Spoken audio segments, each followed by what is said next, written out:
Rosai, welcome to today's daf. So today's daf is daf Chaf Aleph 21. Even though we got through a good part of the Mishnah on Chaf and Beis, let's say Meretz Hashem begin again from the Mishnah, develop an understanding of the Mishnah, and go into the beautiful Gemara. So the Mishnah, the new parak, third parak, Chomer B'Kodesh, begins on 20b Chaf Beis, and the Mishnah says as follows: Chomer B'Kodesh Mi B'Truma. There's a chumrah that Kodesh, remember again, Kodesh refers to sacrificial items. So there's a chumrah that Kodesh has over Truma. How so? Shematbilin kelim b'soch kelim l'truma, avalo l'kodesh. So again, as we spoke about yesterday, halacha l'maisa, I could immerse one kli inside of another kli when being metaheret, when purifying it for Truma purposes, but not for sacrificial, but not for Kodesh purposes. So Truma, one kli inside of another kli could be toveld. For Kodesh purposes, it can't. Next distinction. Acharayim, b'soch u'beisat tzvita, b'truma v'alo b'kodesh. So again, we're going to discuss this in the Gemara, but Rashi explains over here what this means as follows. If you have a kli, if you have a utensil that has multiple functional parts, so for Truma purposes, one part of the kli could become tameh, and the rest of it could remain tahar. Yet when it comes to Kodesh, because again, remember the holier something is, the more sensitive it is to Tumah. When it comes to Kodesh, halacha l'maisa, once part of the kli becomes tameh, the entire kli becomes tameh. Next, hanose es hamedrash, nose es hatruma v'alo es hakodesh. If someone is carrying something which has contracted tumas medris. So Rashi's example is somebody's holding the shoe of a zav, right? The zav puts his weight on a shoe, therefore the shoe contracts tumas medris, and therefore halacha l'maisa again. So one could carry something that has tumas medris while carrying truma, but not while carrying kodesh. Now Rashi says over here that the idea over here is really we're going to talk about putting the shoe inside of the barrel. If the shoe comes in the airspace, doesn't come in the airspace, again, in the Gemara we'll get into this. Next, big de okle truma medris l'kodesh.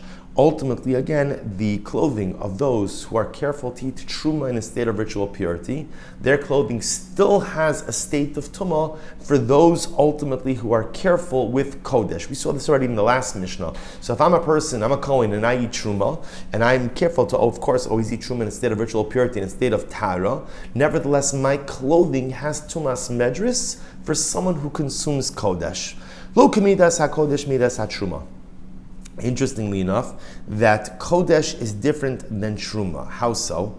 Shebe Kodesh, now this is talking about how you would immerse an article of clothing in a mikvah to purify it for Truma purposes versus to purify it for Kodesh purposes. So for example, he says Shebe Kodesh, let's say you have an article of clothing and you want to go ahead and you want to immerse it because you want to make it tahar. For someone who's going to eat Kodesh, matir, the first thing is you have to untie any knots in the article of clothing.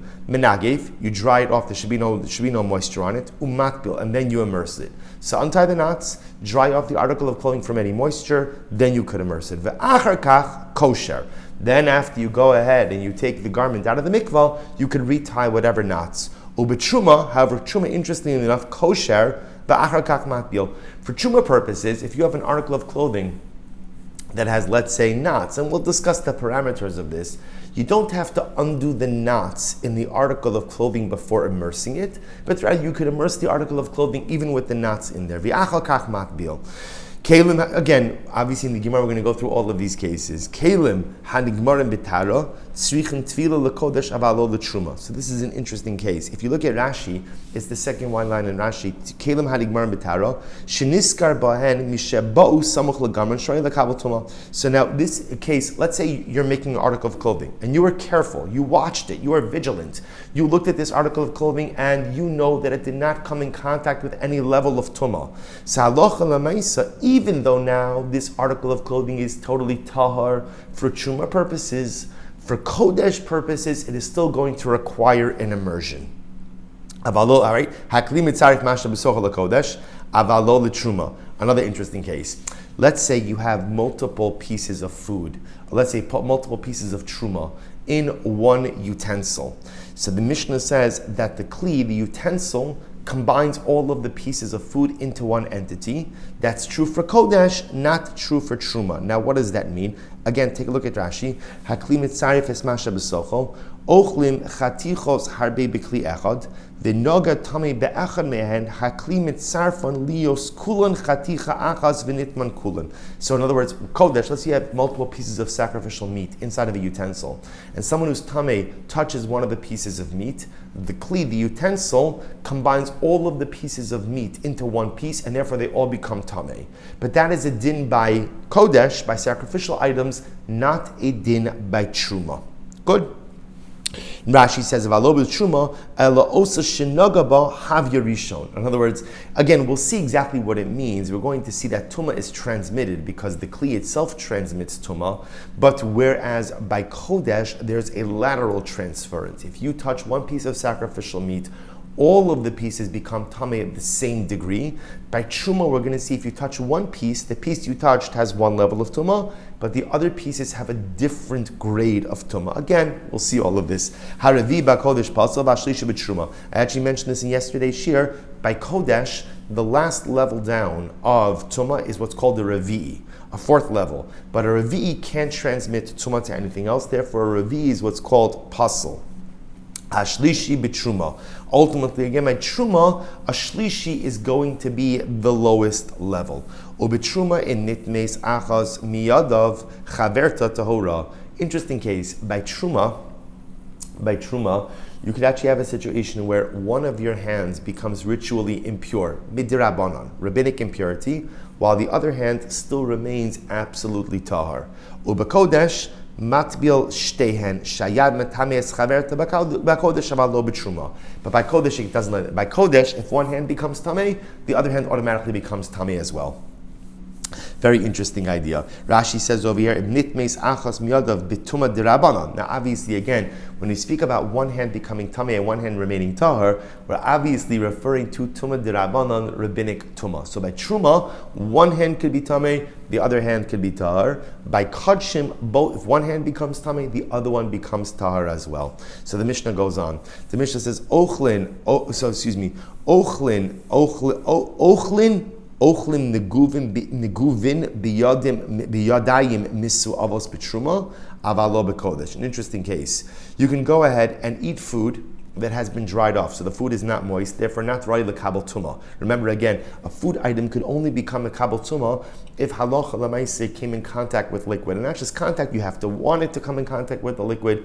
So here's the case: if my hands are dry, or I should say differently, if my hands are wet, but the food is dry, then for truma purposes, again, no tumah could be transmitted. It's totally fine, but not for kodesh. But this is not permitted for kodesh. Rashi says, "Bi'adayim misu'ava shnios l'truma t'chevin l'hukshra lo mifsala." So again, interestingly enough, if you have hands misu'avos, we'll discuss that term, but let's assume right now that it means some level of rabbinic tumah. So if I have hands that are rabbinically impure, I can touch truma that's dry because there's no way to go ahead and transmit tumah unless the truma is wet.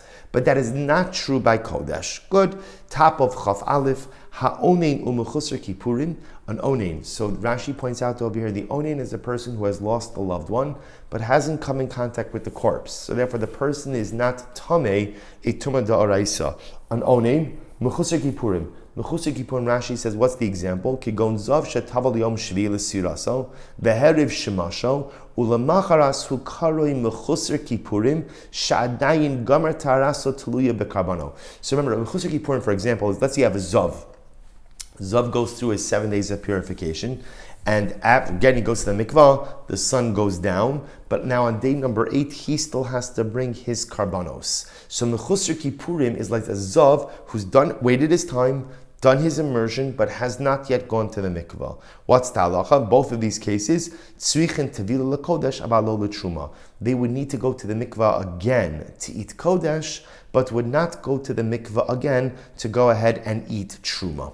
Fascinating. Good. Shabbos says, so these are all the distinctions. Well, it's not all, but it's a good number of distinctions. Really 11 different distinctions between the halachos of truma versus the halachos of kodesh. And obviously what you begin to see is the holier something is, the more sensitive it is to tumah, which if you think about it is not just true on an object level, but applies to us as well, which is always a fascinating thing, because in anything else in life, the more proficient you become in something, the easier it becomes. Yet, when it comes to spirituality, the reverse seems to be true. It's a fascinating thing. The more proficient I become, sometimes it feels the more temptations are there, right? The more challenges, the more difficulties are there. And we understand it because the holier something is, the more sensitive it is to tumah. See, if I'm not holy, I'm not sensitive to tumah. It doesn't bother me. It's just a fact of my life. But if I work on myself and I try to become tahar, I try to become pure, I try to become holy, the holier I become, the more sensitive to tumah, to impurity I become as well. Which is why sometimes it happens in life that I've been working on myself for such a long time, and then something happens, I suffer such a spiritual setback, and it's totally unclear to me why this happened. But now I understand it, because I would have thought the holier I become, the easier it becomes to resist tumah. And on some level that is true, but what's also true is the holier I become, the more sensitive to tumah I become. That even the smallest thing, even the littlest thing, could somehow go ahead and break that streak of spirituality. Something I think we all experience in different ways. So I'll say the Gemara says as follows. So really we're going to focus for pretty much the rest of the daf on the first distinction in the Mishnah. So remember again, the Mishnah said that for truma, you could take 2 utensils. So if you can imagine, the easiest way to illustrate this is you have 2 cups. You could put 1 cup inside of another cup and immerse that. And that type of immersion works for Truma, but doesn't work for Kodesh. So it says the Gemara, why not? But Kodesh might time below. Why doesn't it work to immerse 1 utensil in front of another utensil for Kodesh? Amr Rabbi Ila, mitnei shekvedo shal kli chotzeitz. So Rabbi Ila says, it's just a simple din in gravity. What we're concerned about is when you have 1 cup inside of another cup, the inner cup presses down on the outer cup, and thereby could prevent the water from getting inside and touching the entire surface area of the outer cup, which of course then compromises the tefillah, compromises the immersion for the outer cup. Okay? Rashi says over here, Kvedo shal kli hapnimi hamachbed al hachitzon shumunach besocho chotzitz bifnei hamayim. Ultimately, again, immersion is only effective if water touches the entire surface area. So the inside kli is sitting inside the outside kli and ultimately precludes it from going ahead and having the water touch all the surface area. Now, why wouldn't this apply by Truma? Also, we'll discuss. So the Gemara says, "V'hami deseifa mishum chatzitza, reish shalab mishum chatzitza." Here's the problem. So it makes it sound like over here, what the Mishnah is saying in case number 1 is a distinction in the halachos of chatzitzas, of interpositions, right? Something that blocks an immersion. So I can't put 1 cup inside of another cup for Kodesh purposes because it compromises the immersion. Here's the problem. Later on in the Mishnah, we had another distinction that focuses on chatzitzot, interpositions, blockages for immersion. Diktani Seifa, v'lo k'midas hakodesh midas hatruma, shebekodesh matir umangiv umatbil, v'achar kach kosher, ubetruma kosher v'achar kach matbil. So ultimately, here's the problem. Later on in the Mishnah, we had the following case. You want to immerse a garment. So what did the Mishnah say? It depends what you're immersing it for. If you're immersing it for Kodesh, you have to make sure it's dry. You have to undo all of the knots and then immerse the garment. Yet for Truma, you don't have to undo the knots. You could just immerse it. Now, what's the problem with knots on an article of clothing? B'pashtos, we would assume the reason is because of a chatzitza. It creates, again, a potential blockage. Maybe the water can't access the entire area that's knotted. So we've already made that distinction between Truma and between Kodesh. So I don't understand, why do I need 2 cases? Essentially, it appears, according to Rabbi Ila, the first case and a latter case are making the same point, which is that the halachos of chatzitza, the laws of interpositions regarding immersions are more lenient for Truma immersions than they are for Kodesh immersions. But if you've already made that case by kli b'soch kli, by utensil inside of another utensil, why does it have to be made again by the garments? To which the Gemara says, no. Reisha v'seifa mishum chatzitza. Yeah, in fact, again, both the earlier case in the Mishnah of the cup inside of the other cup and the latter case in the Mishnah of untying the knots on a garment are both an issue of chatzitza. You'll say, so why do we need both cases? In other words, we'll say, the principle is the same, which is essentially the halachos of chatzitza, of interpositions for immersion purposes, are more lenient by truma, or I should say they're more machmir by kodesh than they are by truma. Why do you have to illustrate this concept, this principle with two different cases? I'll tell you why. The Gemara says, Utzricha, Tiashmo inon reisha, hava amina, hainu taima de la kodesh lo, mishum kavedo shakli diika. See, if the Mishnah would have just said the first case, I would have said, here's the difference. The first case, the reason perhaps why for Kodesh the immersion doesn't work is because you have an inner utensil sitting in an outer utensil. And there's a real concern that the water is not going to touch the entire surface area of the outer utensil. That's why for Kodesh, such an immersion is not good. Aval seifa deleka kavedo shakli, but in the latter case of the garment where there's not actively something blocking the garment from being immersed, I would have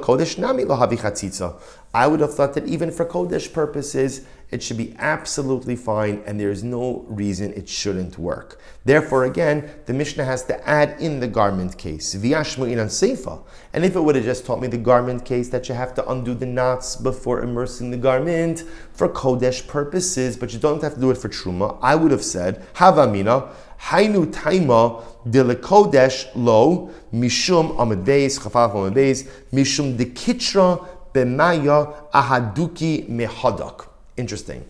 I would have thought that perhaps the reason why by the garment case that it doesn't work for Kodesh, but it works for Truma, maybe by Kodesh, because again, when you go ahead and you put something into water, the kitra b'maya, a knot, in an article of clothing that goes into the water, ahaduki mehadik, it clings to each other. So there, really, you're creating a real chatzitza issue. Avaresha demaya akfuye makfule lemana lo habi chatzitza. But by water, you see, when you immerse one utensil, another utensil, what ends up happening? As long as some water is able to get in, the water pushes up the inner kli and allows the water to go out and touch the entire surface area of the outer kli. Therefore, it's tzricha. Therefore, it's needed. So therefore, I will say this is the position of Rabbi Ila, and Rabbi Ila is of the opinion that halacha lemaisa. See, the latter case was only brought in as a secondary issue. Let's keep our focus. Our focus is I'm trying to figure out why is it that I can't immerse two utensils, one inside of the other. All right, I have two glasses, two cups. I want to put an inner one inside of the outer one. I want to immerse it like that. So the Mishnah told me it works for Truma, doesn't work for Kodesh. I want to understand why. So Rabbi Ila's position is simple: chatzitza. Chatzitza, we are concerned at the end of the day, shekvedo shal kli chotzetz. We are concerned that what's going to end up happening is the inner utensil is going to press against the outer utensil and really prevent the water from touching the interior surface area of the outer utensil. So that's Rabbi Ila's position. The Gemara is just bothered by if you're telling me that the Mishnah is coming to make a distinction between the halachos of chatzitza for Truma versus Kodesh. The Mishnah already makes that distinction in a later case. It tells you that if you're going to immerse a garment for Truma, you don't have to untie the knots. And for Kodesh, you do have to untie the knots. What's the issue with the knots? Chatzitza. To which Rabbi Ila responds, you're right. Both cases are talking about chatzitza, but you would not have necessarily inferred one from the other, and therefore the Mishnah states both. Good. So I will say this is the position of Rabbi Ila. Therefore, the first case in the Mishnah, you can't immerse one kli inside of another kli, is an issue of chatzitza. So the Gemara goes on. So Rabbi Ila l'tamei, and the truth is this works out beautifully according to Rabbi Ila. Why? Dam Rabbi Ila, Am Rabbi Chanina bar Papa, Eser ma'alos shanukan. So this is incredible. See, I will say, if you count the number of cases in the Mishnah, so ultimately there are 11. There are 11 distinctions between Truma and Kodesh. Yet Rabbi Ila says there are 10 distinctions. Eser ma'alos shanukan. There are 10 distinctions. Really, ma'alos means chumras. There are 10 chumras that that Kodesh has over Truma. I bet if you go through the Mishnah, there's 11, but now it makes perfect sense. Because according to Rabbi Ila, the case of a kli inside of a kli and the case of unknotting, or whether or not you have to unknot the garments, they're really one and the same. We could count those two cases as one because the principle is the same. What's the principle? That the halachos of chatzitza, as they apply to Truma, or let me see differently. The halachos of chatzitza as they apply to kodesh are more chomer than how they apply to truma. So Rabbi Ila therefore takes the case of the knotted clothing and the case of the kli b'soch kli, case number one, and really says that's one case. The two of them together, that's one case in the Mishnah. So now listen to this. The Gemara then adds in over here, chamesh rishonos, the first 5 cases, bein lekodesh, bein lechulin shenasa al taras hakodesh. So we'll say this goes back to yesterday's daf. If you remember again, we spoke about this concept of chulin shenasu al taras hegdish, al taras hakodesh, which is a person who treats his chulin like a sacrificial item. So listen to this. So we'll say, the Gemara is going to bring these 2 things being introduced over here. First thing Rabbi Ila says is that there are 10 distinctions, 10 chumras that Kodesh has over Truma. I look at the Mishnah and I see 11. It's okay. Because according to Rabbi Ila, the case of kli b'soch kli, one utensil inside of another utensil, and the case of unknotting the garments is really one case. It's really one case. Now the Gemara says something else. Now Rabbi Ila goes on and he says like this.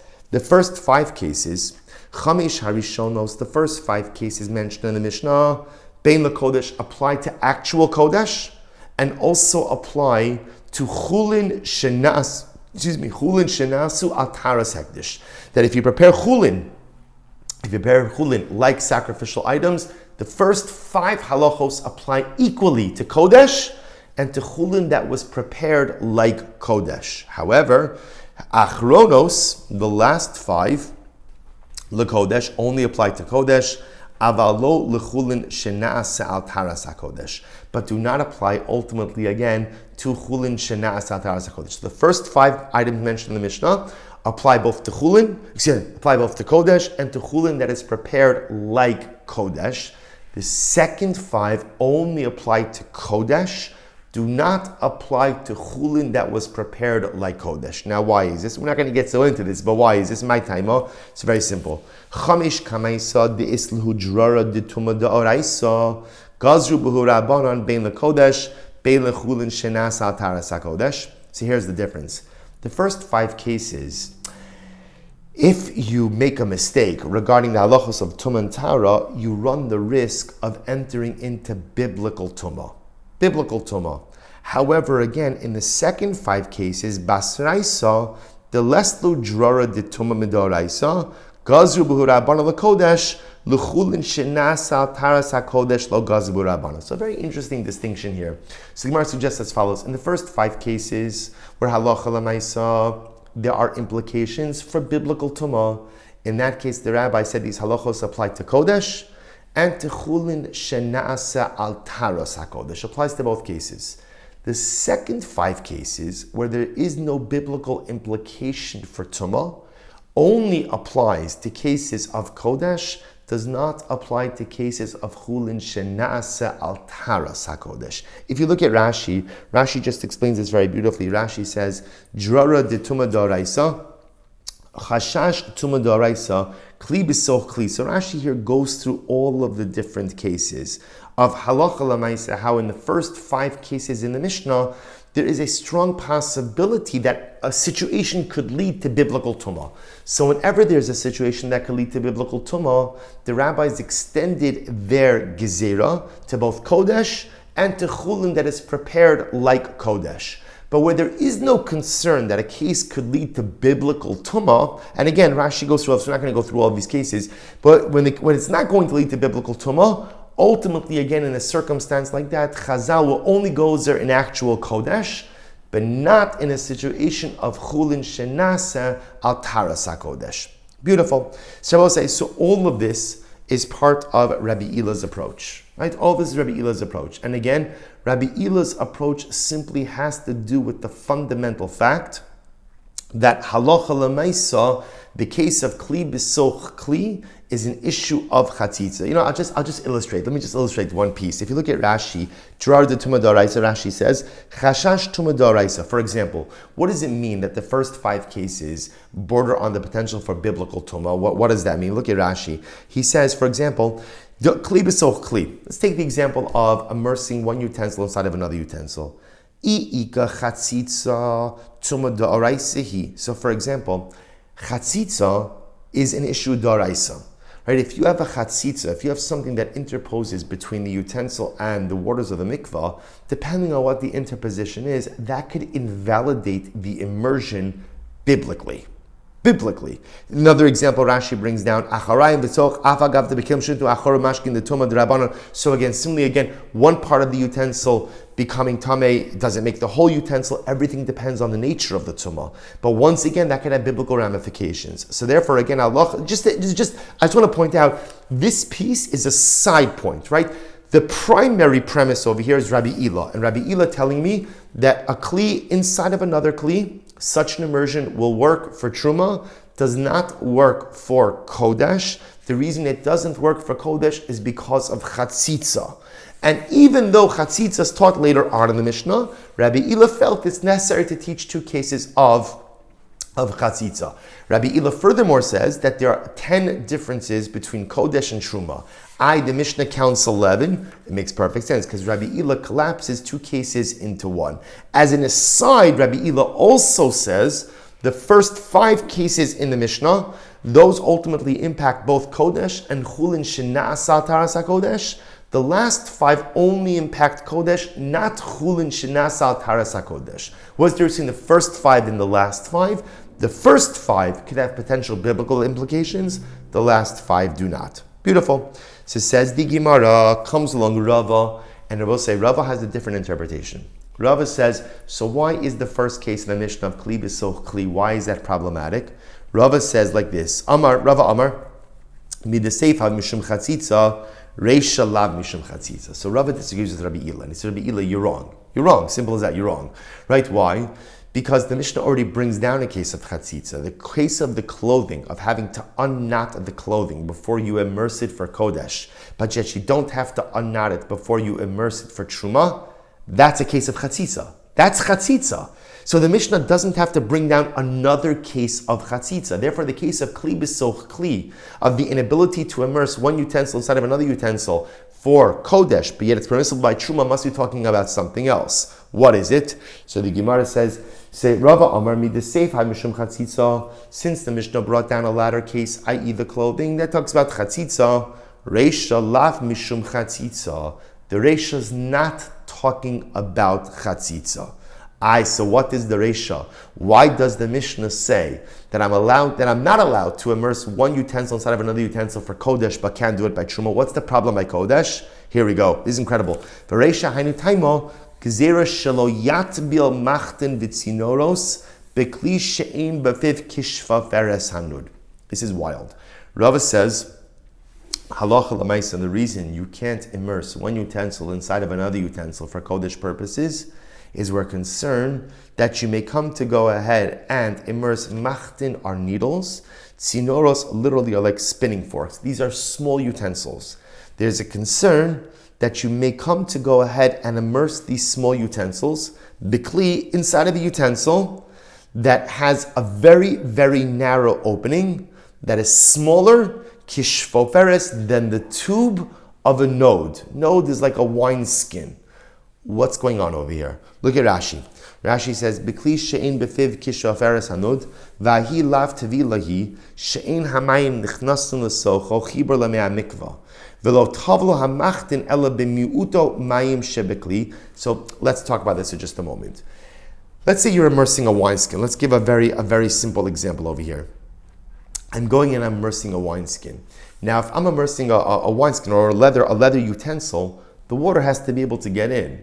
In order for that to happen, the opening of the utensil has to be large enough to allow the water in. Otherwise, we're concerned the water never enters the utensil. And so it turns out, whereas the exterior of the utensil came in contact with the water, the interior of it has not.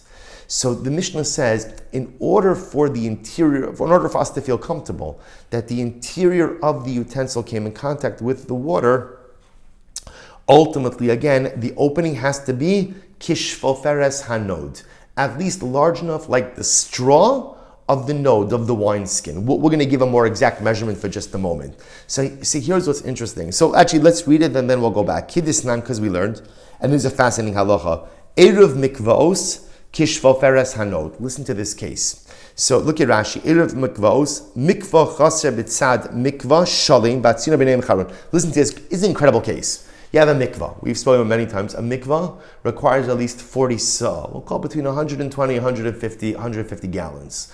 Right? A mikvah needs 40 sa. So imagine you have mikvah A has 40 sa. Mikvah B, which is right next to it, doesn't have 40 sa. But there is a small opening between mikvah A and mikvah B. So there's a concept in halacha called hashaka. Hashaka literally means, again, like neshika, to kiss. If you have a totally kosher mikvah that is connected to a non-kosher mikvah, in other words, when I say non-kosher mikvah, by itself, it's a non-kosher. I'll give you for example. Mikvah A has 40 sa'ah. Mikvah B has 30 sa'ah. But there's an opening in between mikvah A and mikvah B.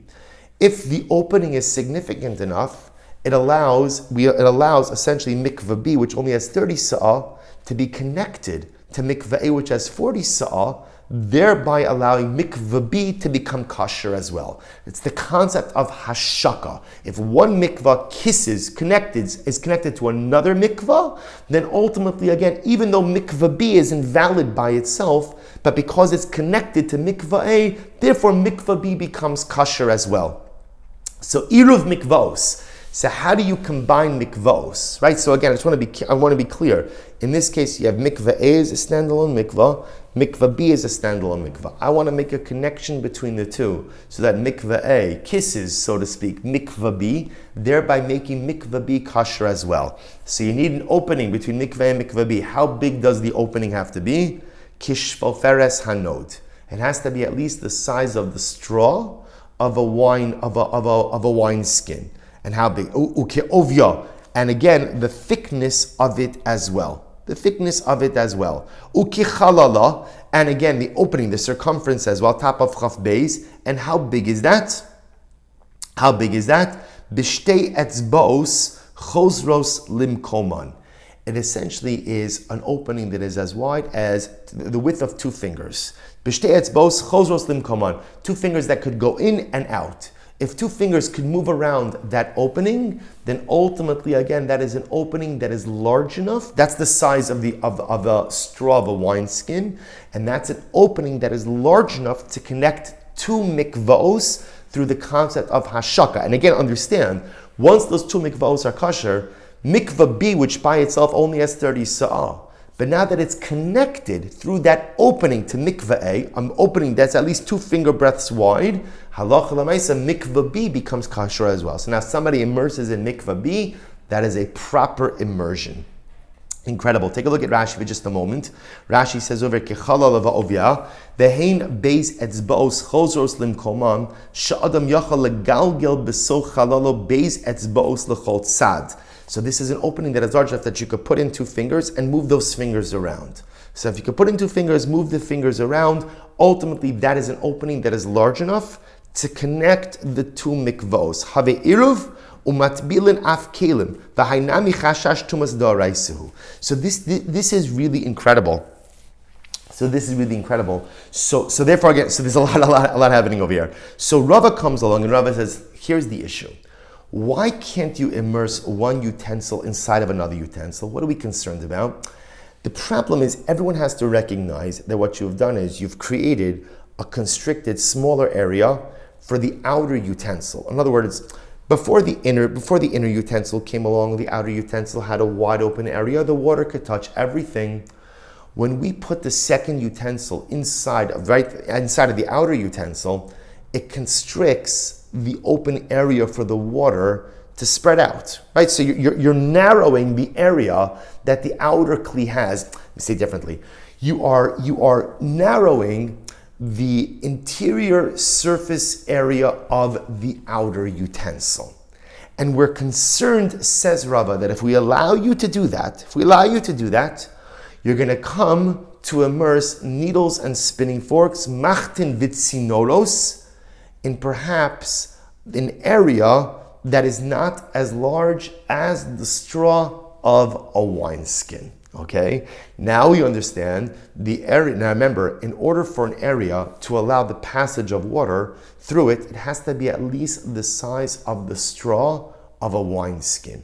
Now the Gemara, by the way, said, and just so you understand, that area, once it's the size of the straw of an area of a wineskin, there's a free passage of water. How do you know there's a free passage of water? Because even by Hilchos Mikvos it works. Because remember, like we just said before, Mikveh has 40 saw, Mikveh B has 30 saw, Mikveh B has puzzle. But if you create an opening between A and B, right, and there's at least the size of the straw of a wineskin, which is the area that is large enough to put two fingers in and rotate them, move them around a little bit, that allows for the free flow of water. Mikveh A is kissing Mikveh B is kosher as well. So amazingly enough, according to Rava, the whole reason the Mishnah says that you can't immerse one kli inside of another kli for the purposes of Kodesh is that if we allow you to do that, we're concerned you may come to go ahead and immerse tiny utensils, like a needle, inside of a space that is not as large as the straw of a wineskin. Inside of a space that does not allow for two fingers, which then does not allow for the free flow of water, which would then mean that the needles or the spinning forks that are in there are not having proper access, are not really being connected to the water. That's the concern. That's the concern. Again, not as straightforward as Rabbi Ila, but nevertheless, this was Rava's concern. And Abu said the Gemara goes out. We're now in Chaf Beis Amud Aleph. Savar laha kihad Amar Rav Nachman Amar Rav Baravua Yud Aleph Ma'alos Shanukan. See, Abu said, here's what's interesting. Now, according to Rava, there are in fact 11 distinctions in the Mishnah between Kodesh and Truma. See, remember again, according to Rabbi Ila, there were only 10, because Rabbi Ila essentially has two cases become one, because two cases are about talking about chatzitzas. According to Rava, case number one in the Mishnah is not a case of chatzitza. Kli b'soch kli is not a chatzitza issue. Kli b'soch kli is that we're nervous that once you start creating constricted immersion areas, that we're concerned that you may come to immerse small utensils in a space that is too small to allow for the flow of water. What's a space that's too small to allow for the flow of water? An area that is less than the size of, or less than the opening of a straw for a wineskin, which is an area of 2 finger breadths. 2 finger breadths. So if we allow you to do kli b'soch kli, you may come to immerse the needles in a very narrow area which doesn't allow for the passage of water as well. Therefore, we say you can't immerse kli b'soch kli, at least for Kodesh purposes. Now, according to Rava, so you have the case of kli b'soch kli, but the case of the knots in the clothing, that's the case of chatzitza. Therefore, according to Rava, the Gemara says, Ki had amar savar laha, Suffered law, Kihadam Rav Nachman. Therefore, Rava holds like that which Rav Nachman said. Rav Nachman said, Rav Baravua, second line down from the top, Chaf Beis Amud Aleph, Yud Aleph Ma'alos Shanukan. There are in fact 11 distinctions in the Mishnah between Truma and between Kodesh. Sheish Rishonos Bein LeKodesh Bein LeChulin Shnasu Ataras Kodesh. And now he agrees with the same distinctions. The first 6 apply both to Kodesh as well as to Chulin, which is being treated like Kodesh. Achronos LeKodesh Avalo LeChulin Shnas Ataras Kodesh. The last 5, however, only apply to Kodesh, but do not apply to Chulin that was made al Taras HaKodesh. So I will say, and again, pretty much he'll accept the same distinction, that the first five ultimately again will apply to Kodesh and to Chulin that's made al Taras HaKodesh. Why? Because there's a possibility for biblical Tumah, whereas the last 5 ultimately again, there's no real concern for biblical Tumah. So again, it's incredible. All of this regarding the first case. So once again, you have the machlokes between Rabbi Ila and Rava as to why is there a problem to immerse a kli b'soch kli for Kodesh purposes. Rabbi Ila telling us it's a problem of chatzitza. Rava telling us that it is a problem that if you allow this, you will come to go ahead and immerse tiny utensils inside of another utensil that is really too small to allow for the passage of water. But I'll just mention one thing. This idea that the Gemara quotes over here by the mikvah is really an incredible idea. This, in general, mikvahos work with this concept of hashaka, that I have a bar, I have a pit that has 40 sa'ah of rainwater, and as long as that pit is connected to another bar, to another cistern, to another opening, even if that cistern doesn't have 40 sa'ah of rainwater, the concept of hashaka hashaka tells me that as long as the kosher mikvah is quote unquote kissing the non-kosher mikvah, that the non-kosher mikvah essentially is rendered an extension of the kosher mikvah, and therefore again becomes kosher in its own right. Now I will say becomes kosher in its own right by dint of the fact that it is connected to the kosher mitzvah. And I think that kosher mikvah, I think that there's such a musar haskell, such a profound yesod in that, which is that sometimes in life, what I can't accomplish on my own, I could accomplish by attaching myself to great people. And this is a really important yesod, because sometimes in life there are things I know that I need to do, things I know that I need to accomplish, but for whatever the reason, I can't get there. I just can't get there on my own. But there is a power to surrounding myself with the right people. And there's a power to attaching myself to the right people. Because sometimes what I can't do on my own, I could accomplish through attachment to others. Attach yourself to the right people. Attach yourself to the right circumstances. Put yourself in the right atmosphere in life. And the concept of hashaka says, I might be puzzle, but if I attach myself to a kosher mikvah, if I attach myself to the right teachers, I attach myself to the right rebbeim, I attach myself to the right friends, I put myself in the right circumstances in life, then by dint of the fact that I am attached to something that is kadosh, I could achieve kedusha as well. Sometimes what I can't do on my own yet, I can accomplish by attaching myself to a source of kedusha. An incredible musar ask. We'll stop over here for today. Wishing everyone a wonderful day. I'm sorry that I could not be with you there in person, but it is a schus to be able to learn with you. Hatzlach Rab, everyone. Have a wonderful day.